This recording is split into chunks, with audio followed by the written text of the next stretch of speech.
கோயம்புத்தூர்ல இருந்து லண்டன் வரைக்கும் ட்ரெயின்லயே போக போறோம் அப்படின்னு சொன்னா எல்லாம் அடிக்க வந்துருவீங்க. அதனால ஸ்ட்ரைட்டா மேட்ருக்கு வரவங்க முதல்ல கோயம்புத்தூர்ல இருந்து சென்னை வரைக்கும் நீலகிரி எக்ஸ்பிரஸ்ல போறவங்க, அப்புறம் சென்னையில இருந்து லண்டனுக்கு பிளைட்ல. சோ இது ஒரு பிளைட் விளாகுங்க. ரொம்ப நாள் கழிச்சு நம்ம சேனல்ல பிளைட் விளாக் வரப்போகுது. அப்படியே இதுல யூகே விசா எப்படி வாங்குறது, அதுக்கான ப்ராசஸ் என்ன, இந்தியால இருந்து லண்டனுக்கு எப்படி சீப்பா போறது அப்படிங்கிற பல்வேறு தகவல்களை பார்த்திடலாம். என் கூட ஒரு டெரிஃபிக்கான பிளைட் ஜர்னிக்கு தயாராகிக்கோங்க. இணையவழி பயணத்தில் இணைந்திருங்கள், சேர்ந்தே பயணிப்போம்.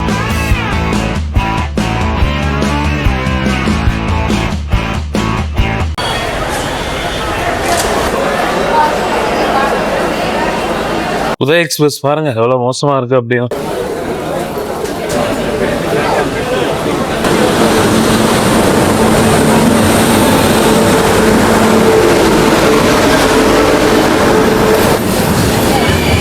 நாளைக்கு காலையில 9:50 நமக்கு சென்னையில இருந்து பிளைட்டுங்க. 9:50 பிளைட்னா நம்ம 8:50 செக்இன்லாம் முடிச்சுட்டு போர்டிங் எடுத்துட்டு போயிடணும். நம்ம இந்த வண்டியில சென்னை 6:25 போயிடுவாங்க. இறங்கி ரிஃப்ரெஷ் பண்ணி காஃபி குடிச்சிட்டு ஏர்போர்ட் போய் செக்யூரிட்டி செக் இமிகிரேஷன் எல்லாம் முடிச்சுட்டு போர்டிங் எடுத்து போறது கரெக்டா இருக்கும் அப்படின்னு நினைக்கிறேன். Good morning.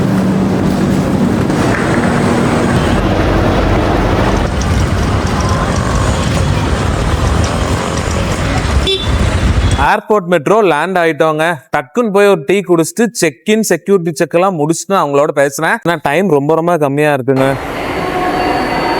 இங்கே ஒரு ஃபோரெக்ஸ் கவுண்டர் இருக்கு, மாத்தலாமா அப்படின்னு யோசிக்கிறேன். வேண்டாம் அப்படின்னு வந்துட்டேன். யூகே போயே பாத்துக்கலாம் அப்படின்னு இருக்காங்க. அப்படியே மெட்ரோ ஸ்டேஷனோட கிரவுண்ட் ஃப்ளோருக்கு இறங்கி வந்தீங்கன்னா ராம்ஸ் டீ கடைன்னு ஒண்ணு இருக்குங்க. இங்க ஒரு ஃபில்டர் காஃபி குடிக்கலாம். 2வது டெர்மினல் போறவங்க, நம்ம ஃபிளைட் 2வது டெர்மினல்ல இருந்து கிளம்புது. இப்போ சர்ப்ரைசிங்கா கூட்டம் கம்மியா இருக்குங்க.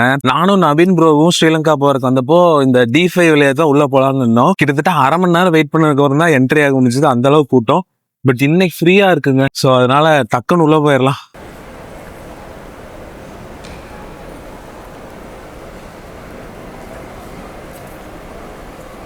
இது உங்களுக்கு எல்லாம் தெரிஞ்சதுதான். ஸ்டெப் பை ஸ்டெப்பா இன்டர்நேஷனல் பிளைட் ஏறதுக்கான ப்ரொசீஜர் வச்சிருக்காங்க. முதல்ல உள்ள வரோம், செக்யூரிட்டி போர்டிங் பாஸ் வாங்குறோம், இமிகிரேஷன் முடிக்கிறோம், செக்யூரிட்டி செக் முடிக்கிறோம், கேட்டுக்கு போறோம், பிளைட் ஏறுறோம். ஃபர்ஸ்ட் டைம் யாராவது வர்றீங்கன்னா இதை பார்த்து யூஸ் பண்ணிக்கோங்க. நம்ம பிளைட்டுக்கான செக்இன் கவுண்டர் D11ல இருந்து 16ங்க. அந்த ப்ளூ கலர் தாங்க இமிகிரேஷன் கவுண்டர். இந்த பக்கம் இது வந்து நம்ம பிளைட்டோட செக்இன் கவுண்டர். நம்ம டிக்கெட்ல 30 கிலோ செக்இன் பேக்கேஜ் ஃப்ரீங்க, 7 kilo cabin baggage free. But நம்ம செக்இன் பேக்கேஜ் மொத்தம் 9 கிலோ தான் வந்திருக்கு. சென்னை ஏர்போர்ட்ல ஃப்ரீ வைஃபை இருக்குங்க. அது இன்டர்நேஷனல் டெர்மினல்ல ஃப்ரீ வைஃபை கியாஸ்க்னு ஒரு கவுண்டர் வச்சிருக்காங்க. அதுல போய் நம்ம பாஸ்போர்ட்டை ஸ்கேன் பண்ணி போர்டிங் பாஸ் ஸ்கேன் பண்ணதுக்கு அப்புறம் நம்மள ஒரு போட்டோ எடுத்துக்குது. எடுத்தோடனே இந்த மாதிரி ஒரு ஸ்லிப்ல வைஃபை நேம், பாஸ்வேர்டு, 40 நிமிஷம் வேலிடிட்டிங்க. சென்னை இன்டர்நேஷனல் ஏர்போர்ட்ல ஃப்ரீ வைஃபை இருக்கிறது இன்னைக்கு தாங்க எனக்கு தெரியும். இத்தனை நாள் தெரியாது. அடுத்து லான்ச் போய் பிரேக்ஃபாஸ்ட் முடிச்சுட்டு சின்ன ஆஃபீஸ் ஒர்க் இருக்குங்க, அதையும் முடிச்சுட்டு நம்ம ஸ்ட்ரெயிட்டா போய் ஃபிளைட் போர்ட் பண்ண வேண்டியதுதான். நமக்கு ஃபிளைட் போர்டிங் டைம் 9:05க்குங்க. கேட் 11B இருந்து டிபார்ட் ஆகுது. 9:45 நம்ம ஃபிளைட் இங்க இருந்து கிளம்புங்க. நல்லா இருக்குங்க. இது சூப்பரான வேலைப்பாடு. நம்ம ஏன் டைரக்ட் பிளைட்ல சென்னையில இருந்து லண்டன் போகாம இந்த மாதிரி ஒரு கனெக்டிங் பிளைட் பிடிச்சு போறோம் அப்படின்னு பாத்தீங்கன்னா, டைரக்டா சென்னையில இருந்து லண்டன் போறதுக்கு பிரிட்டிஷ் ஏர்வே பிளைட் இருக்குங்க. அதுல மினிமம் டிக்கெட் ஃபேரே 35,000 ரூபாய். பட் சென்னையில இருந்து கொழும்பு வழியா லண்டனுக்கு ஸ்ரீலங்கன் ஏர்லைன்ஸ்ல 20,000 ரூபாய் தாங்க. அதனாலதான் டிக்கெட் காசு சேவ் பண்றதுக்காக இந்த மாதிரி ஒரு ரூட்ல போறோம். தலைவங்கிட்ட ஒரு அட்டெண்டன்ஸ் போட்டு டக்குன்னு சாப்பிட்டு கிளம்பலாங்க. அப்புறம் 2வது விஷயம், ஸ்ரீலங்கன் ஏர்லைன்ஸ்ல போறதுக்கு சர்வீஸ் சூப்பரா இருக்கும், ஃபுட்டும் சூப்பரா இருக்குங்க. ஆரோ பிரிட்ஜ் பாருங்க மக்களே. இந்த ஆர்ட் ஒர்க் பாருங்க, நல்லா இருக்குல்ல. உள்ள வீடியோ எடுக்கூடாதுன்னு சொல்லிட்டாங்க, அதனால என்னோட ஃபுட் பிளேட் மட்டும் எடுக்கிறாங்க. ஒரு கீ ரோஸ்ட், அதுக்கு போக எக்கச்சக்கமான நம்ம ஐட்டம் வச்சிருந்தாங்க. Carrot idli, potato juice, pongal, vada, மூங்கால் அல்வான்னு. லாஞ்சில் சாப்பாடு சூப்பரா இருந்ததுங்க. செம்ம சூப்பரான பிரேக்ஃபாஸ்ட்டுங்க. எல்லாமே நல்லா இருந்தது. டைம் இப்போ 9:05ங்க. நம்ம கேட் 11Bன்னு நினைச்சா 116ங்க. 6 வந்து B மார்க் தெரிஞ்சிருக்கு எனக்கு. எனக்கு பிடிக்காத ஒரு விஷயம், பஸ்ல ஏறி நம்ம பிளைட்டுக்கு போறது. ஏரோ பிரிட்ஜ் போட்டாங்கன்னா ஜக்குன்னு போய் பிளைட்ல உட்காந்துக்கலாம். எத்தனை பேருக்கு டைரக்டா ஏரோ பிரிட்ஜ் வழியா பிளைட் ஏறது பிடிக்கும் அப்படின்னு கமெண்ட் பண்ணுங்க. ஏன்னா நான் நிறைய தடவை பாத்துட்டேங்க. 10 தடவை பிளைட் ஏறினா அதுல 2 தடவை தான் நம்ம போற பிளைட்டுக்கு ஏரோ பிரிட்ஜ் போடுறாங்க. அப்புறம் எல்லாம் பஸ்ல போற மாதிரி தான் இருக்கு. பஸ்ல ஏறி இறங்கி திரும்ப பிளைட்ல ஏறதுக்கு ஏரோ பிரிட்ஜ் போட்டாங்கன்னா டைரக்டா நம்ம பிளைட்லயே போய் உட்காந்துக்கலாம். ஏறி இறங்குற வேலை மிச்சம். நம்ம சாப்பிட போகும்போது மழை இல்லைங்க. நான் வெளியே வந்து பார்த்தா மழை. சீட்டு வந்து 242 அப்படிங்கிற கன்ஃபிகரேஷன்ல அரேஞ்ச் பண்ணிருக்காங்க. விண்டோ சீட் சூஸ் பண்ண மாதிரி ஞாபகம். டிக்கெட் மறுபடியும் செக் பண்ண சீட் எதுவும் சூஸ் பண்ணல. ஆட்டோ அசைன் ஆயிருக்குங்க. ஒரு ஐல் சீட் தான் வந்திருக்கு. பட் மற்றபடி இன்ஃபிளைட் சிஸ்டம் இருக்கு. ஸோ அதுல ஃபிளைட்டோட டேக் ஆஃப் லேண்டிங் எல்லாம் பார்க்கலாம் அப்படின்னு நினைக்கிறேன். ஆல்ரெடி நம்ம சென்னையில இருந்து கொழும்பு வரைக்கும் ஸ்ரீலங்கா ஏற்கனவே இந்த ஃபிளைட்ல போயிருக்கோம். அந்த vlog சேனல் இருக்கு. அதனால டீட்டெயில்டா இது எக்ஸ்பிளைன் பண்ண போறது இல்ல. கொழும்பு போனதுக்கு அப்புறம் நம்ம பார்க்கலாம். ஸ்ரீலங்கன் ஏர்லைன்ஸோட அட்வான்டேஜ் என்னன்னு பாத்தீங்கன்னா தமிழ்ல அனௌன்ஸ்மெண்ட் பண்ணுவாங்க. இன்ஃபோடைன்மெண்ட் சிஸ்டம்லயும் தமிழ்ல இருக்குங்க. அது போக தமிழ் படங்களா இருக்கட்டும், மத்த இந்தியன் மூவிஸா இருக்கட்டும், அதெல்லாம் எக்கச்சக்கமான கலெக்ஷன்ஸ் இருந்ததுங்க. இந்த மாதிரி எனக்கு தெரிஞ்சு வேற எந்த ஒரு இன்டர்நேஷனல் ஃபிளைட்லயே நான் பார்த்தது இல்ல. அதனாலேயே எனக்கு இன்னமும் ஸ்ரீலங்கன் ஏர்லைன்ஸ் தமிழ் இருக்கனாலே ரொம்ப பிடிக்குது. என்னங்க இளையராஜாவோட திருவிழா பாடல்கள் கேட்போமா? சந்தைக்கு வந்த கிளி. வேணா காப்பி ரைட் வந்துரு போகுது. சர்வீஸ் ஸ்டார்ட் பண்ணிட்டாங்க. நம்ம இதுக்கு முன்னாடி கொழும்பு போறப்ப என்ன கொடுத்தாங்களோ பஃப் மாதிரி பேஸ்ட்ரி அதுதான் கொடுத்துருக்காங்க. ஆனா சூடா இருக்குங்க. இதுக்கு பேர் என்னன்னு தெரியல. பட் நீங்க அதுல கமெண்ட் பண்ணியிருந்தீங்க அந்த வீடியோலயே. மறுபடியும் இதுல கமெண்ட் பண்ணி விடுங்க.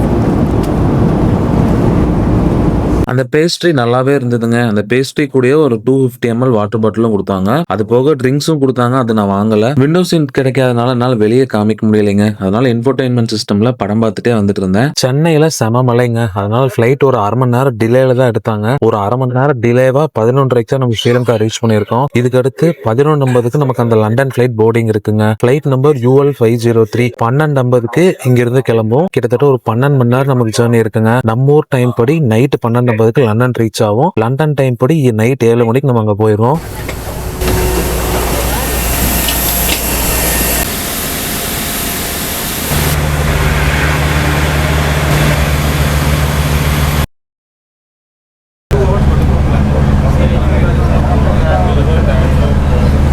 இந்த தமிழை படிங்க, பாஸ் பண்ணி பாருங்க எவ்வளவு சூப்பரா இருக்குன்னு. நம்ம தமிழ்நாடு தமிழுக்கும் ஸ்ரீலங்கா தமிழுக்கும் நிறைய வித்தியாசம் இருக்குங்க. மறுபடியும் நம்மள பஸ்ல தான் கூப்பிட்டாங்க. நம்ம ஒரு செக்இன் பேக்கேஜ் போட்டிருக்கோங்க. நம்ம ஸ்ரீலங்கன் ஏர்லைன்ஸே அந்த பேக்கை வந்துட்டு லண்டன் ஃபிளைட்டுக்கு மாத்திடுவாங்க. இப்ப நம்ம கேட் எந்த கேட்டுன்னு பார்த்துட்டு அந்த கேட்டுக்கு போய் நேரா ஃபிளைட் ஏறினா போதுங்க. நம்ம வந்து ஒரே ஃபிளைட் டிக்கெட்ல சென்னையில இருந்து லண்டன் புக் பண்ணிருக்கோங்க. ஒரே PNR கணக்குல தான் வரும். அதனால நம்ம இப்ப திரும்ப இங்க இமிகிரேஷன் முடிக்க தேவையில்ல. கேட் R5ல இருந்து நம்ம ஃபிளைட் கிளம்புதுங்க. ஸ்ரீலங்கால டீ நல்லா இருக்கும், உங்களுக்கே தெரியும். அதனால ஃபிளைட் ஏறதுக்கு முன்னாடி டீ குடிச்சிட்டு போயிடலாம்னு பாக்குறேன். நம்ம ஃபிளைட்டுக்கான போர்டிங் ஸ்டார்ட் ஆயிடுச்சுங்க. நம்ம ஃபிளைட்ல லஞ்சும் வந்துடும், நைட் டின்னரும் வந்துருங்க. டீ குடிக்கிறதுக்கெல்லாம் நேரம் இல்லைங்க. நம்ம கேட் ஓபன் ஆயிருச்சு. அதனால ஸ்ட்ரைட்டா போர்டிங் போயிடலாங்க. லண்டன்ல 4-5 ஏர்போர்ட் இருக்குங்க. அதுல நம்ம இப்போ ஹீத்ரோ ஏர்போர்ட் தான் போக போறோம். ஸ்ரீலங்கால இருந்து கிளம்புற லாங்கஸ்ட் ஃபிளைட் ஜேர்னி எதுன்னு கேட்டீங்கன்னா அது இப்ப நம்ம போக போற கொழும்புல இருந்து லண்டன் ஃபிளைட் தான். நானும் இதுக்கு முன்னாடி ஃபிளைட்ல ஒரு 12 மணி நேரம்லாம் உட்காந்து போனது இல்லைங்க. மேக்ஸிமம் நம்ம பண்ண ஃபிளைட் ஜேர்னியா பாத்தீங்கன்னா 4.5 மணி நேரம். India to Malaysia, Singapore to India. So first time ஒரு 12 மணி நேரம் ஃபிளைட்ல உட்காந்து போக போறாங்க. எப்படி இருக்கு அப்படிங்கறது போக சொல்றேன். இப்போ UK விசா ப்ராசஸ் என்ன அப்படிங்கறத நான் லண்டன்ல இறங்கினதுக்கு அப்புறம் சொல்றேங்க. இப்போ நம்ம ஃபிளைட் போர்ட் பண்ணிட்டு ஃபுட் எக்ஸ்பீரியன்ஸ் எப்படி இருக்கு அப்படிங்கறத பார்க்கலாம். இது ஏர்பஸ் A330-300ங்க. வைட் பாடி ஏர்கிராஃப்ட் 242 அரேஞ்ச்மெண்ட்ல சீட் கன்ஃபிகர் பண்ணிருக்காங்க. ஒவ்வொரு சீட்லயும் ஒரு பிளாங்கெட் ஒரு பில்லோவும் வச்சிருந்தாங்க. சீட்ல ஒன்னும் இன்ஃபோடைன்மெண்ட் ஸ்டார்ட் பண்ணலைங்க. வண்டி எடுத்ததுக்கு அப்புறம் தான் இதெல்லாம் வரும்னு நினைக்கிறேன். 12:50 ஃபிளைட் இங்க இருந்து கிளம்பும்னு சொன்னாங்க. ஆனா டைம் இப்பவே 12:50 ஆச்சு. டிலேல தான் எடுப்பாங்க அப்படின்னு நினைக்கிறேன். சென்னையில இருந்து கொழும்பு வந்த ஃபிளைட்ல வந்துட்டு ஃபிளைட் கேமரா இல்லைங்க. ஃபிளைட் கேமரா இருந்ததுன்னா இன்ஃபோடைன்மெண்ட் சிஸ்டம்ல கேமரான்னு ஒரு ஆப்ஷன் இருக்கும். அதை ஸ்விட்ச் பண்ணா ஃபிளைட்டு கீழே சைட்ல எல்லாம் பார்க்கலாம். அதாவது டேக் ஆஃப் லேண்டிங் எல்லாம் வந்துட்டு நம்ம மிடில் சீட் ஐல் சீட்ல உட்காந்தாலும் பார்க்கலாம். இந்த ஃபிளைட்ல நமக்கு ஃபிளைட் கேமரா இருக்குங்க. ஒரு ஐல் சீட்ல உட்காந்தாலும் நமக்கு வந்துட்டு டேக் ஆஃப் லேண்டிங் எல்லாம் அந்த இன்ஃபிளைட் கேமரா மூலமா தெரிய போகுதுங்க. அந்த ஃபிளைட்டோட அம்யூனிட்டிஸும் இந்த ஃபிளைட்டோட அம்யூனிட்டிஸுமே வித்தியாசமா இருக்குங்க. அந்த ஃபிளைட்ல இந்த இடத்துல வந்துட்டு நமக்கு USB போர்ட் கொடுத்துருந்தாங்க சார்ஜ் போடுறதுக்கு. இந்த ஃபிளைட்ல இங்க கீழே கொடுத்துருக்காங்க பாருங்க, இந்த இடத்துல இருக்கு.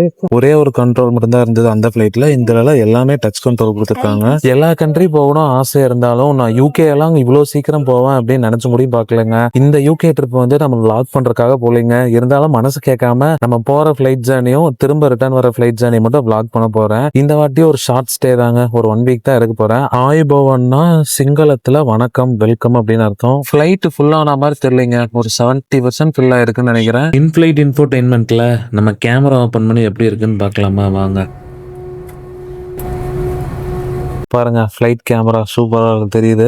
அப்படியே மேப்பும் ஓபன் பண்ணி கொழும்புல இருந்து லண்டன் போற அந்த ரூட்டையும் பார்த்துலாங்களா. 3D மேப்புங்க. நல்லா ஜூம் இன் ஜூம் அவுட் பண்ணி பார்க்கறதுக்கே செமையா இருக்கு. ஒரு டேப்லெட்ல நம்ம ஜூம் இன் பண்ணா எப்படி இருக்கும் கிட்டத்தட்ட அதே மாதிரி இருக்குங்க. நம்ம இப்போ கொழும்புல இருந்து கிளம்பி அப்படியே தமிழ்நாடு வழியா கேரளா நுழைஞ்சு மும்பை வழியா அப்படியே அரேபியன் சீயை பிடிச்சு மிடில் ஈஸ்ட் மேல பறந்து யூரோப்பை பிடிச்சு கடைசியா யூகேல லேண்ட் ஆக போறோங்க. அதுதான் நமக்கு இன்னைக்கான ஃபிளைட் பிளான். நான் நோட் பண்ண வரைக்கும் ஒரு 20% ஆஃப் த ஃபிளைட்ல டிராவல் பண்ற பேசஞ்சர்ஸ் பாத்தீங்கன்னா இந்த மேப்பை மட்டும் போட்டுவிட்டு அப்படியே அவங்க போனை தான் வந்து ஃபுல் ஃபிளைட் ஜேர்னிலே பார்த்துட்டே இருந்தாங்க. இன்ஃபர்டெயின்மெண்ட் சிஸ்டமே அவங்க யூஸ் பண்ணல.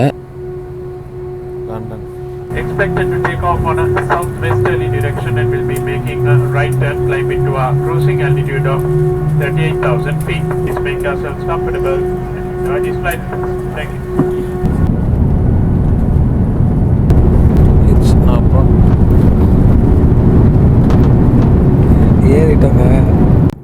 கிட்டத்தட்ட 8700 கிலோமீட்டர் பாக்கி இருக்குங்க.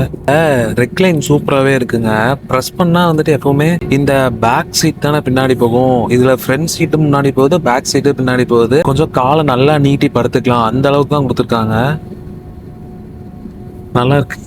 இது வந்து டவுன் கேமராங்க, கடல் தெரியுது. இது வந்து அப் கேமரா மாறினதுக்கு அப்புறம் ஸ்கை வானம் தெரியுது. ஸோ அப் டவுன் ரெண்டுமே இருக்கு. அஜித் ஃபேன் பாய் நான் சாட்டிஸ்ஃபைடுங்க. ஆக்ஷன் மூவிஸ்ங்கிற கேட்டகரியில வலிமை இருக்கு. அஜித் படத்துல வேற எதுவுமே கிடைக்கலையா? விஜய் படம் எதுவும் இல்ல. அது போக மத்த சின்ன சின்ன ஹீரோ நடிச்ச படம் இருக்குங்க பாருங்க. ஸ்மைல் மேன், வலிமை, அஞ்சாமை, பிளாக், தீபாவளி போனஸ், கங்குவா, சூர்யா படம் இருக்கு, மெய்யலகத்து, பொன்னொன்று கண்டென்ட் இருக்கு. இன்ஃபிளைட்ல எதுவும் பார்க்க போறது இல்லைங்க. எல்லாம் ஏற்கனவே பார்த்த படம் தான். அதனால யூடியூப்ல கொஞ்சம் வீடியோ டவுன்லோட் பண்ணி வச்சிருக்கேன். அதை பார்த்துட்டு சாப்பாடு வந்தோடனே சாப்பிட்டுட்டு அப்படியே தூங்கிடலாம் அப்படின்ட்டு இருக்கேன். ஹெட்போன் கொடுத்துட்டாங்க.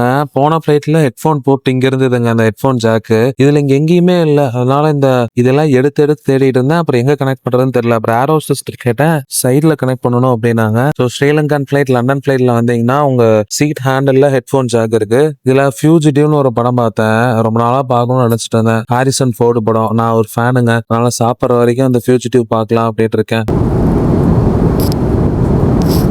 தலைவன் இறங்கட்டுமே, சரிதை எழுதட்டுமே.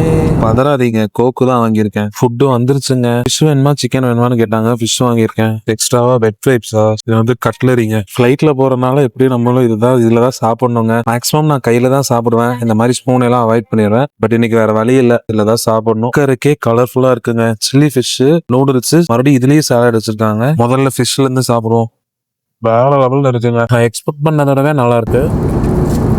சீஸ் கேக் மாதிரி ஏதோ, இது என்னன்னு தெரியல, பட் நல்லா இருக்கும்னு நினைக்கிறேன். இந்த பாக்ஸ் பாருங்களேன். இது வந்துட்டு நம்ம ஊர்ல அந்த அலுமினியம் ஃபைல் சுத்தி கொடுத்துருவாங்க. இங்க வந்துட்டு ப்ராப்பரான ஒரு நீட்டான ஒரு பவுல்ல போட்டு கொடுத்துருக்காங்க. இது பிளாஸ்டிக் மாதிரி இல்ல, பீங்கான் மாதிரி இல்ல, ரெண்டுக்கு நடுவுல இருக்கு. ஆனா சாலிடா இருக்குங்க இந்த பவுல். செம சூப்பரான ஒரு லஞ்சுங்க. அடுத்து என்ன, இந்த ஃபியூஜிட்டிவ் படத்தை பார்த்துட்டு கொஞ்ச நேரம் தூங்கலாம் அப்படின்னு இருக்கேன். நம்ம ஃபிளைட்ல வைஃபை கூடி இருக்குங்க. ஆனா ஃப்ரீ வைஃபை இல்ல. 3 மணி நேரத்துக்கு $25 அப்படின்னா கிட்டத்தட்ட 2000 ரூபாய் வருதுங்க. 2000 ரூபாய் கொடுத்து எதுக்கு 3 மணி நேரம் இன்டர்நெட் யூஸ் பண்ணணும் அப்படின்னு நான் வாங்கல. லஞ்ச் சர்வீஸ் முடிஞ்சோடனே இந்த மாதிரி லைட் எல்லாம் ஆஃப் பண்ணிட்டு ஆம்பியன் கலர் போட ஆரம்பிச்சிட்டாங்க. இது சூப்பரா ப்ளீசிங்கா இருந்ததுங்க. டீ, காஃபி, சாஃப்ட் ட்ரிங்க்ஸ் எல்லாம் எத்தனை வாட்டி கேட்டாலும் கொடுத்துட்டே இருந்தாங்க. நான் 2-3 தடவை டீ வாங்கி குடிச்சேங்க. நைட் 9 மணி மாதிரி நமக்கு டின்னர் கொடுத்தாங்க. இது வந்து சிக்கன் பாஸ்தா மாதிரி ஏதோ, 7 தண்ணி, சாலடு, மறுபடியும் ஏதோ கேக்குங்க. பண்ணு மட்டும் மிஸ் ஆகுது. அப்புறம் கிட்டத்தட்ட வந்து அதே தான். இப்போவும் சிக்கன், ஃபிஷ், வெஜ் 3 இருந்தது. நான் வந்து சிக்கன் வாங்கியிருக்கேன். சிக்கன்ல நார்மல் ஆப்ஷன் முடிஞ்சிருச்சு அப்படின்னு ஸ்பெஷல் கொடுத்துருக்காங்க. டின்னரும் சூப்பராகவே இருந்ததுங்க. எதுவும் குறை சொல்ற மாதிரி இல்ல. லண்டன் டைம் நைட் 7:30ங்க. நம்ம ஊர் டைம் நைட் 1 மணி.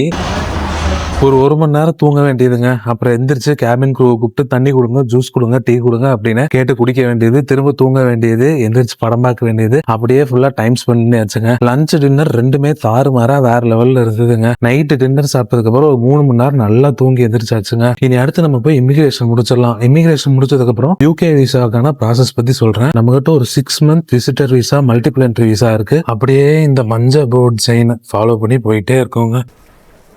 பிரிட்டிஷ் பீப்புள்லாம் லெஃப்ட் சைடு, அதர் நேஷனாலிட்டிஸ் எல்லாம் ரைட் சைடு இருக்க இந்த இதுல போகணும். பிரிட்டிஷ் கூட ஒரு 9 கண்ட்ரிக்காரங்க இந்த பக்கம் சைடு போய்க்கலாம். நம்ம இந்தியனுங்கிறனால இந்த சைடு ராம்புங்க. இதுல போய் நம்ம இமிகிரேஷன் அந்த கியூ போகணும். ஹீத்ரோ டெர்மினல் 3ல நம்ம அரைவ் ஆயிருக்கோம்.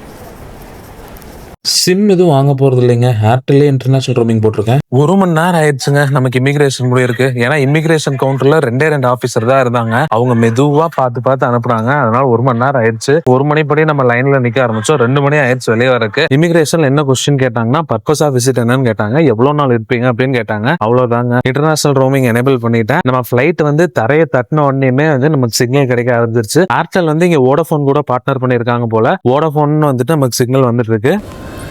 நம்ம 1 மணி நேரம் ஆயிடுச்சு அப்படிங்கறதுனால பேக் எடுத்து வெளியே வச்சுட்டாங்க. இதுதான் நம்ம பேக். அப்படியே எடுத்துட்டு கிளம்பினே இருக்க வேண்டியதாங்க. அடுத்து கொஞ்சம் கேஷ் வச்சிருக்கேங்க. நம்ம இந்திய ரூபாய் வச்சிருக்கேன். அதை போய் UK பவுன்ஸா மாத்தணும். மாத்திட்டு அப்படியே வெளியே போயிடலாங்க. அதுக்கு முன்னாடி ரொம்ப தாகமா இருக்கு. தண்ணி வாங்கி குடிக்கணும். பட் தண்ணி வாங்கணும்னு நினைச்சாலே பயமா இருக்குங்க. எப்படியும் 1 பவுண்ட் 2 பவுண்ட் வாங்கிடுவாங்க. 1 பவுண்ட்னா 110 ரூபா. இருந்தாலும் வேற ஒன்றும் பண்ண முடியாது. ரீஃபில் பண்றதுக்கு கூட பாட்டில் எடுத்துட்டு வரலைங்க. அதனால வந்து வாட்டர் பாட்டில் தான் வாங்கணும்.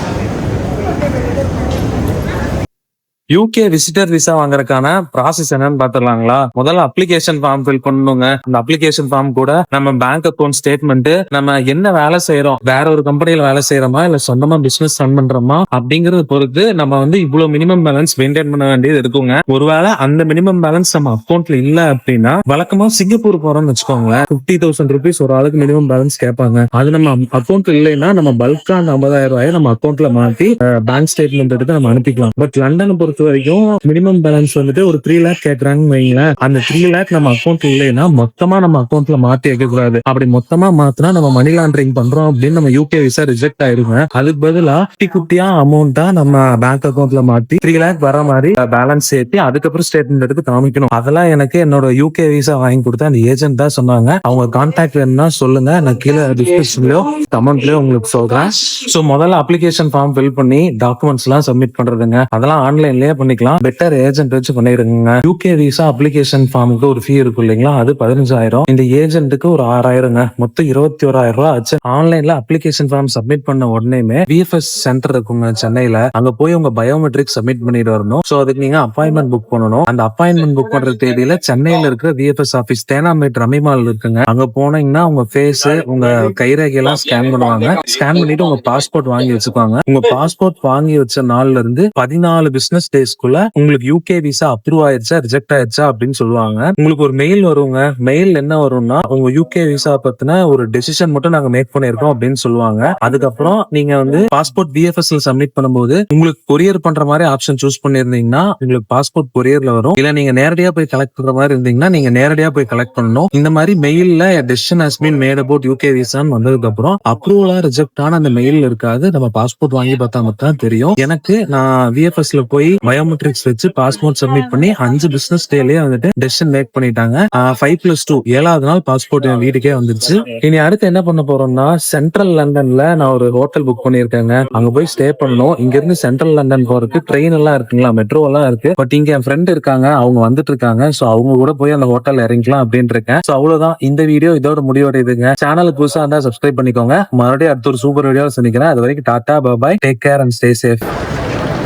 வீடியோ முடிச்சவன் திரும்ப வந்துட்டேன்னு பாக்காதீங்க. கரன்சி எக்ஸ்சேஞ்ச் பண்ணாங்க. 10,000 ரூபாய் கொடுத்தேன், 61 பவுண்ட் வந்திருக்கு. சென்னை ஏர்போர்ட் மெட்ரோ இருக்கு இல்லைங்களா, அங்க 10,000 ரூபாய் கொடுத்திருந்தா 82 பவுண்ட் வந்திருக்கும். அங்க அந்த மாதிரி தான் பார்த்தேன். பட் அங்க ஏன் மாத்தாம வந்துட்டேன்னா, அங்க வாங்குற காசு ஒரிஜினலா டூப்ளிகேட்டா இருக்குமான்னு தெரியல. அது ஒரு டவுட்லயே நம்ம டிராவல் பண்ணணும். சோ அதனால இங்க வந்தே வாங்கிக்கலாம் அப்படின்னு வந்துட்டேங்க. பட் மேக்ஸிமம் அங்க கொடுக்குற கரன்சியே ஒரிஜினலா தான் இருக்கும்.